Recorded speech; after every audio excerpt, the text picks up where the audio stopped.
Muy buenas noches, amigas y amigos televidentes, bienvenidos a Univisión. Recientemente se celebraron en la Universidad del Este los diálogos sobre espiritismo y cultura. En esta jornada se reflexionó sobre la muerte y la vida del más allá, a partir de las diversas tradiciones filosóficas y espirituales. Esta noche conversaremos con dos de sus principales ponentes.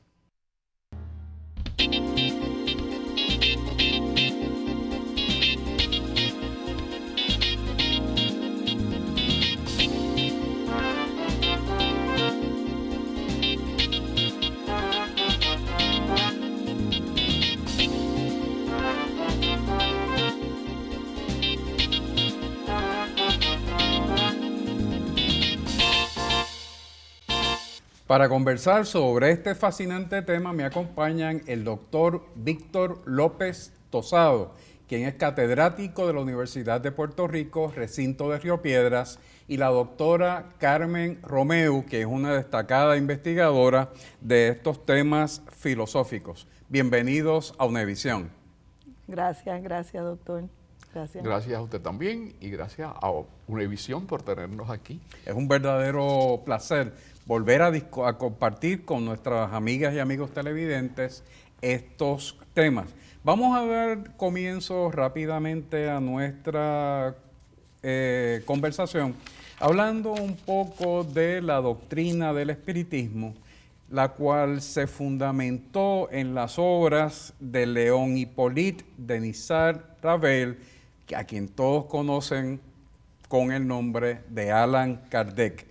¿Cuáles fueron algunas de sus principales aportaciones filosóficas? Él recoge el pensamiento de la época, que hay una serie de inquietudes sobre unos fenómenos psíquicos que se estaban observando desde hacía varios siglos, pero en general en el siglo XVIII. Allan Kardec nace en el 1804 en Francia y muere en el 1869. Así que ya desde el siglo XVIII se están registrando una serie de fenómenos, se puede decir así, donde los espíritus o las entidades se estaban manifestando a través de las personas más sensibles. Y había mucha inquietud y mucho estudio sobre ese tema. Y entonces Allan Kardec decide desarrollar un método de investigación.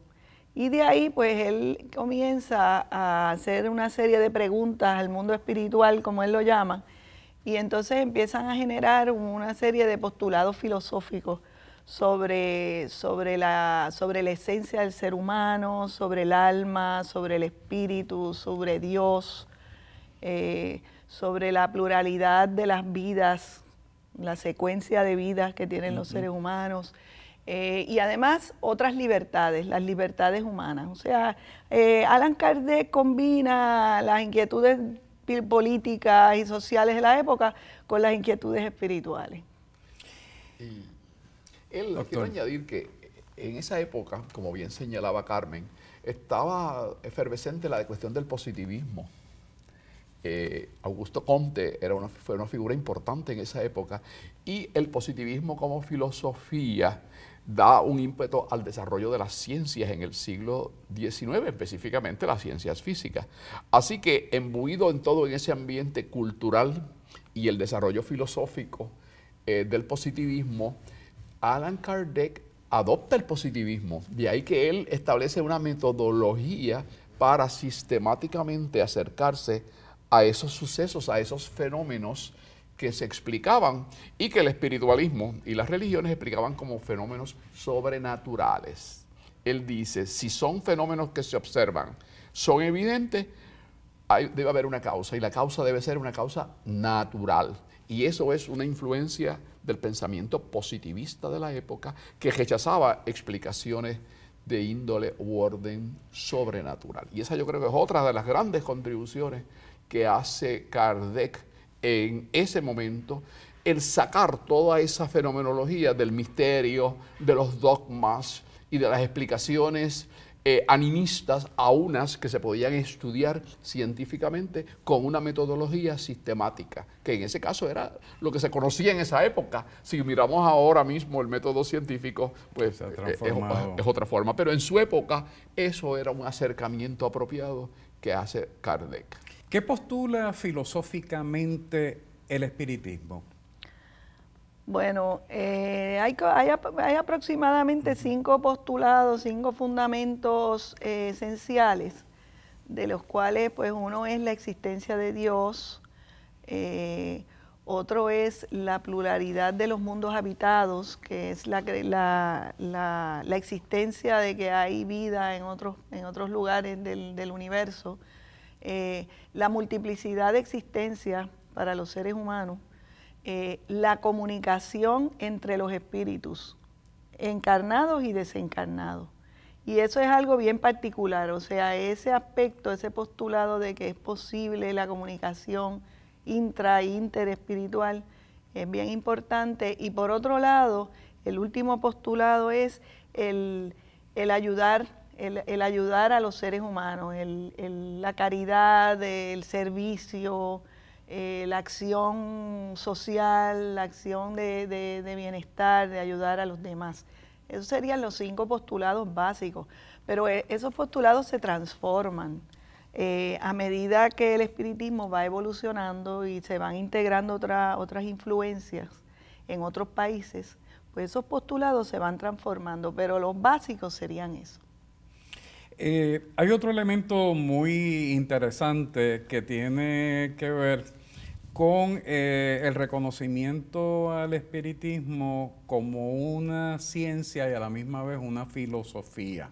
¿Cómo conciliamos esas dos características, esas dos naturalezas? Bueno, ese fue un planteamiento que hace Kardec desde sus inicios y de hecho define el espiritismo así. Dice, es a su vez una ciencia y una filosofía con implicaciones morales. Así que la parte filosófica es aquella que él saca las implicaciones, infiere, deriva unas implicaciones a la luz de esos hallazgos que los lleva entonces a partir de la ciencia. Porque él, como bien dijo la compañera Romeu Toro, él hace una investigación sistemática usando una metodología que le da una información que él considera válida, porque la somete a una validación a través de distintos medios o psíquicos. Y ahí entonces saca las implicaciones éticas y morales y construye un componente filosófico, doctrinal podría llamarse también, que para muchos parece extraño. ¿Cómo es esto de una ciencia con una filosofía? Bueno, es que la ciencia y la filosofía son, de hecho, en sus orígenes, la ciencia y la filosofía están conjuntas, están juntas. El científico siempre tiene que filosofar, porque se indaga y se hace preguntas, cuestionamientos, que es un rasgo de la filosofía. Y toda esa es una discusión que está en el siglo XIX sobre qué papel tendrá la filosofía en el desarrollo científico. Y en el espiritismo no es distinto a las discusiones que se están llevando a cabo en otras ramas científicas, entre ellas la física, que va a ser una de las principales en el siglo XIX. Así que filosofía y ciencia permanecen en el espiritismo. Y lo vemos hoy día, que también todas las grandes preguntas tienen un componente filosófico, y la ciencia, los científicos, aún la tecnología, que es ya el conocimiento científico aplicado en distintos campos, tiene implicaciones que se analizan filosóficamente, sociológicamente, en distintas ramas. Así que no podemos ver realmente una dicotomía entre los planteamientos del espiritismo y las consecuencias éticas, morales, filosóficas, que se analizan filosóficamente. Y eso es importante que lo veamos en este contexto. Volvamos a los principios fundamentales del espiritismo que destacó la doctora Romeu, porque hay ocasiones donde se trata de excluir estos principios de la filosofía espiritista, como por ejemplo la existencia del concepto de Dios, aunque aquí es único, ¿verdad? Hay un principio de unicidad en términos de la deidad. ¿Cómo explicamos también desde esa perspectiva filosófica y científica la existencia espiritual, la existencia del espíritu, la comunicabilidad con los espíritus o lo que se conoce como la ley de retribución universal, como principios? ¿Cómo se los explicamos al público? Para el espiritismo, Dios se concibe de diferentes maneras, pero la forma más sencilla es una energía universal, una inteligencia suprema. Esas son palabras que se utilizan. Algunas veces se utilizan algunos conceptos que se parecerían a los conceptos que se usan en la masonería, que también pues le llaman el arquitecto del universo. El espiritismo y la masonería estuvieron muy cercanos en el siglo XIX y comienzos del XX, particularmente en Puerto Rico también. Así es que, dado ese concepto de Dios, dentro de eso, pues los espíritus, que serían las entidades esenciales de las que toman el cuerpo para realizar una existencia en este plano material, como llamamos, pues esos espíritus se comunican. El espiritismo plantea que están de alguna manera cerca de nosotros y que hay personas que se pueden intercomunicar con ellos. Y esa es parte de la base de más que caracteriza el espiritismo. Y no se ve esto, o sea, el espiritismo más serio, que se le ha llamado científico, pues concibe esto como algo que se puede organizar, se puede planificar, se puede estudiar y se puede aprender. No es algo espontáneo en el sentido de que es incontrolable, como decía el profesor López Tosado, no es algo sobrenatural. Por eso es importante la conexión de la ciencia con esta filosofía, porque eso lo hace más sistemático. La práctica del espiritismo puede ser algo sistemático, organizado, no algo que no descontrolado. Así que esos son todos elementos que tiene el espiritismo, que Kardec lo desarrolla y que otros después de él lo siguen desarrollando, porque hay otros estudiosos en Francia, en España, en América Latina, que continúan desarrollando esas ideas de Kardec, que él fue el que comenzó, el que organizó el cuerpo de conocimiento, que podríamos decir. Es importante lo que señala la profesora Romeu Toro, porque Kardec se le conoce como el codificador de la doctrina espírita. Y él es bien enfático cuando dice en su primer libro, que es el libro de los espíritus, que es donde se lanza y se da a conocer esa nueva escuela de pensamiento que él llama espiritismo, porque él también acuña el término espiritismo. Y él dice, este es un libro de los espíritus, y por eso llama el libro así. Es importante conocer que él también señala que él reconoce todo un caudal de conocimientos y de filosofías que ya existen, que preceden esa formulación, y que él incorpora elementos del desarrollo. Por ejemplo, la reencarnación no es algo que inventa el espiritismo.